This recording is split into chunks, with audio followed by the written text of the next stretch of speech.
Hello guys, good morning. Welcome back to my channel Shobha's kitchen.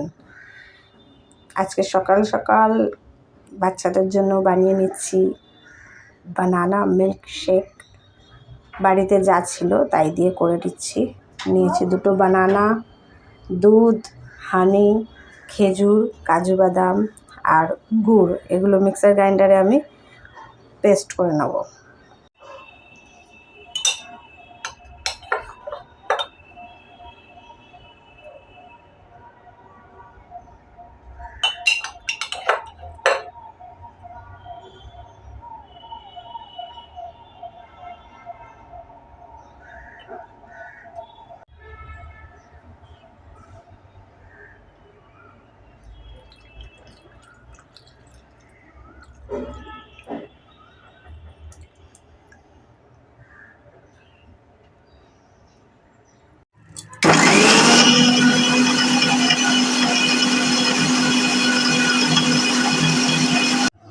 আমার বানানা milk shake ready হয়ে গেছে।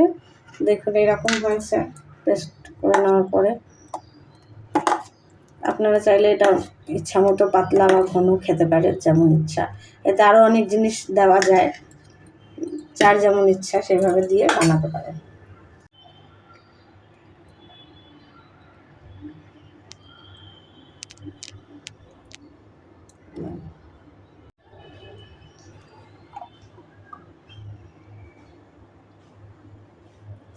Add করছি একটু আইস কিউব,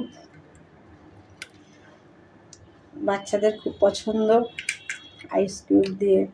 ঠান্ডা ঠান্ডা কুল কুল বানানা মিল্ক শেক ইজ রেডি।